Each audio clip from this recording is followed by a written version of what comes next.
ನಿನ್ನೊಳಗೆ ಬರುವುದೇನೋದಯ್ಯ, ನಿನ್ನೊಳಗೆ ಶಮೃದ್ಧೋದಯ್ಯ, ನಿನ್ನೊಳಗೆ ಸಕಲಪಡಿ ಪದಾರ್ಥಗಳಿಗೆ ಬರೆಯ ಕೂಡಲ ಸಂಗಮ ದೇವ ಬಸವಾದಿ ಪರಮಾತ್ರನ್ನ ಸಂತ ಸೇವಾಲಾಲ್ ಮಹಾರಾಜರನ್ನ ಈ ಕ್ಷೇತ್ರದ ಆರಾಧ್ಯ ದೇವಿಯಾಗಿರುವಂಥ ಅಜ್ಜಮ್ಮ ತಾಯಿಯನ್ನು ಸ್ಮರಣೆಗೈದು ಎಲ್ಲ ನಮ್ಮ ಕೋಬಳಿ ಗ್ರಾಮದ ಗುರು ಹಿರಿಯರೇ ಮತ್ತು ನಮ್ಮ ಗ್ರಾಮದವರೇ ಮತ್ತು ನಮ್ಮಲ್ಲಿ ಎಲ್ಲ ಮಕ್ಕಳಿಗೆ ಪಾಠ ಮಾಡ್ತಕ್ಕಂಥ 3 ಮಂದಿ ಗುರುಗಳೇ, ತಮ್ಮೆಲ್ಲರಿಗೆ ಮುದ್ದು ಮಕ್ಕಳೇ, ತಾಯಿಯರಿಗೆ ತಮ್ಮೆಲ್ಲರ ಅಂತರಾತ್ಮಿಕ ಶರಣಾರ್ಥಿಗಳನ್ನು ಸಮರ್ಪಿಸಿ, ವಿಶೇಷವಾಗಿ ಒಂದು ಖುಷಿ ವಿಚಾರ ಏನಂದ್ರೆ ಮೈಕ್ ಅಂದಾಗ ನೆನಪು ಬರ್ತದೆ. ಒಂದು ಊರಾಗ ಭಾಳ ಚಲೋ ಪುರಾಣ ನಡೆದಿತ್ತಂತ್ರಿ.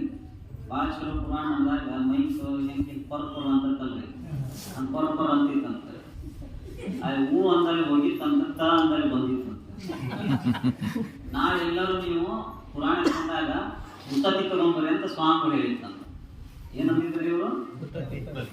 ನಾಳೆ ಎಲ್ಲರೂ ಪುರಾಣ ಯಾಕೆ ಬರ್ತಿರಲ್ಲ ಮಠಕ್ಕೆ, ಅವಾಗ ನೀವು ಬರೋ ಮುಂದ ಉತ್ತತ್ತಿ ಹಿಡ್ಕೊಂಬರಿ ಅಂತ. ಈಗ ಬರ ನೋಡಿ ಹೂ ಅಂದಲ್ಲಿ ಹೋಗಿತ್ತಂತ, ತ ಅಂದಲ್ಲಿ ಬಂದಿತ್ತಂತ. ತ ಅಂದಲ್ಲಿ ಬಂದಾಗ ಅಜ್ಜ ನಾಳೆ ಏನು ಹಿಡ್ಕೊಂಬರಿ ಅಂತ ಅನ್ಕೊಳ್ಳಾರ ಜನ. ತತ್ತಿ ಹಿಡ್ಕೊಂಬರಿ ಅಂತೇಳಿ ಎಲ್ಲರೂ ಪ್ಲೇಟ್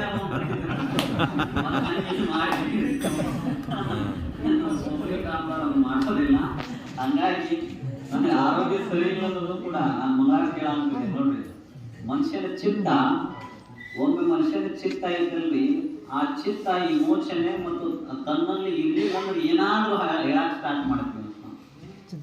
ನನ್ಗೆ ಇನ್ನೂ ಕೂಡ ಅನುಷ್ಠಾನದ ಆ ಭೂಮಿ ಐತ್ರಿ, ಆ ಭೂಮಿಗೆ ಹೊರಗೆ ಬಂದಿರಲಿ. ಇವತ್ತಿಗೆ ಅನುಷ್ಠಾನ ಮಂಗಲಾಗಿ 3ನೇ ರಾತ್ರಿ, ಇವತ್ತಿಗೆ ಇನ್ನೂ ನಿದ್ದೆ ಬರುವತ್ತು ನನಗೆ. ರಾತ್ರಿ ನನ್ನ ಜೊತೆ ಬೆಳತನಕ್ಕೂ ಕೊಡ್ತಾರೆ ಹಿರಿಯರು, ಇನ್ನೂ ನಿದ್ದೆ ಬರುವತ್ತು ನನಗೆ. ಯಾಕೆ ನಿದ್ದೆ ಬರುವಂತಂದ್ರೆ ಅಲ್ಲಿ ಏಕಾಗ್ರತೆ ಒಳಗ ಕುಂತಾಗ ಆ ನಿದ್ದೆಯನ್ನ ಕಳ್ಕೊಂಡಿರ್ತೀವಿ ನಾವು. ಉಪಾಹಾರ ವ್ಯವಸ್ಥೆಯನ್ನ ಎಲ್ಲವನ್ನು ಕಳ್ಕೊಂಡಾಗ ತನ್ನಲ್ಲಿ ಇರ್ತಕ್ಕಂಥ ತಪಸ್ಸು ಮತ್ತು ಇರ್ತಕ್ಕಂಥ ಇದನ್ನ ಮಸ್ತಕಕ್ಕೆ ಏರಿಸಿರ್ತೀವಿ. ಆಜ್ಞಾ ಚಕ್ರವನ್ನು ತಲುಪಿದಾಗ ಅಲ್ಲಿ ಸಹಸ್ರದಳ ಚಕ್ರ ಜಾಗೃತ ಆಗಿರ್ತದೆ. ಯಾಕೆ ಯೋಗಿಗಳು ಮತ್ತು ಸನ್ಯಾಸಿಗಳು ಜಟ ಬಿಡ್ತಾರ, ಇಲ್ಲ ಕೇಶ ಮುಂಡನೆ ಮಾಡಿಸ್ತಾರಂತ ನೀವೆಲ್ಲ ನೋಡ್ತಿರೋದಲ್ರಿ.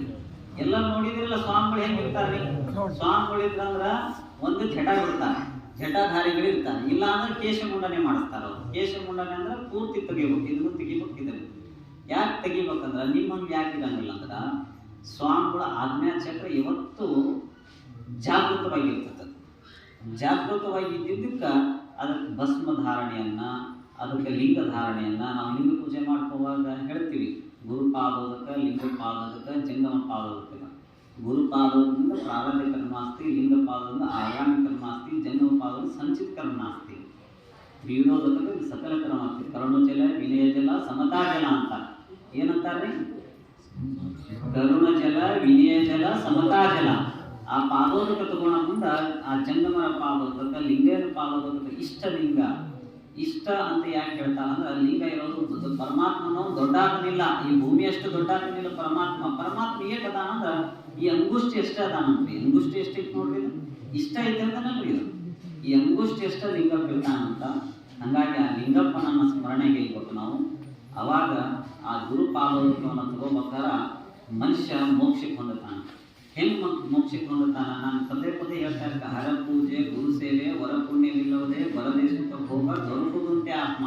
ಈ ಶರೀರ ಗುರುವಿನನ್ನ ದೊರಕಬೇಕಾದ್ರೆ, ಗುರುವಿನನ್ನ ಮುಟ್ಟಬೇಕಾದ್ರ ಹರ ಪೂಜೆ ಇರ್ಬೇಕು, ಗುರು ಸೇವೆ ಇರ್ಬೇಕು. ವರ ಪುಣ್ಯ ಅಂದ್ರೆ ನಿಮ್ಮ ತಂದೆ ತಾಯಿ ಮಾಡಿದ ಪುಣ್ಯದಿಂದ ನಿಮ್ಗೆ ಒಳ್ಳೆ ಗುರು ಸಿಗ್ತಾನಂತ್ರಿ. ಸುಮ್ಮನೆ ಸಿಗ್ತಾನ? ಈ ಗೋಪಾಲ ಮಹಾರಾಜರು ಅವ್ರ ಪುಣ್ಯದಿಂದ ನಾವ್ ಈ ಮಟ್ಟ ಉತ್ತರಾಧಿಕಾರಿಯಾಗಿ ಬಂದೀವಿ. ಇಲ್ಲಾಂದ್ರೆ ನಾವೆಲ್ಲಿಂದ ಬರ್ತೀವಿ ಹೇಳ್ರಿ. ಮತ್ತು ಈ ನಾಡಿನ ರೈತರ ಪುಣ್ಯ. ನಾನು ಹೇಳ್ತಾ ಇರ್ತೀನಿ, ಒಬ್ಬಕ್ಕೆ ತಾಯಿ ಮನಸ್ಸು ಮಾಡಿಲ್ಲಂದ್ರ ಒಂದು ಹೊತ್ತಿಗೆ ಅಡಿಗೆ ಕೆಡತತಿ.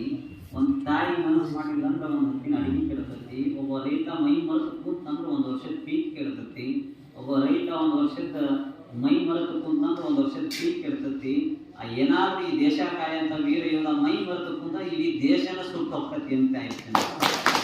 ಹಾಗಾಗಿ ನಾವು ರೈತರಿಗಾಗಿ ಮತ್ತು ಯೋಧರಿಗಾಗಿ ಸದಾಕಾಲ ಧ್ಯಾನ ಮಾಡ್ತಾ ಇರಬೇಕು. ಸದಾಕಾಲ ದೇವರಲ್ಲೇ ಪ್ರಾರ್ಥನೆಯನ್ನು ಸಲ್ಲಿಸ್ತಾ ಇರಬೇಕು.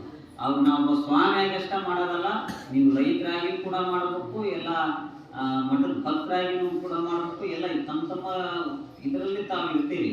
ಇದ್ರೂ ಕೂಡ ರೈತರ ಸಲುವಾಗಿ, ಎರಡನೇದು ಯೋಧರ ಸಲುವಾಗಿ ನಾವು ಸ್ಮರಣೆಯನ್ನು ಮಾಡಲೇಬೇಕಾಗ್ತೈತಿ. ಅವ್ರು ಎಲ್ಲಿ ಮಟ್ಟ ಈ ಭೂಮಿ ಮೇಲೆ ನಕ್ಕೊಂಡ್ ತಿನ್ನಂಗಲ್ಲ, ಅಲ್ಲಿ ಮಟ್ಟ ನಮಗ ಸುಖ ಅನ್ನೋದು ಸಿಗಂಗಲ್ಲ. ಒಬ್ಬ ರೈತ, ಇನ್ನೊಬ್ಬ ಯೋಧ. ಮತ್ತೆ ಯಾವ ರಾಜಕಾರಣಿ ಅಲ್ಲ. ರಾಜಕಾರಣ ದಿನ ನಗ್ತಾನವ, ಇನ್ನೊಂದ್ ತಾಸು ಹೇಳ್ತಾನವ. ಹೌದೇನಲ್ರಿ? 5 ವರ್ಷ ನಂತರ 5 ವರ್ಷ ಹೇಳ್ತಾನವ. ನೋಡ್ರಿ, ಈ ಮನುಷ್ಯನಲ್ಲಿ ಬದುಕಿನಲ್ಲಿ ಏನಿಲ್ಲ, ಶೂನ್ಯ ಬದುಕಿದು. ಬದುಕು ಅನ್ನೋದು ಹೆಂಗಿರ್ತ್ರಿ? ಶೂನ್ಯ, ನಿಂತು ಬಿಡ್ರಿ.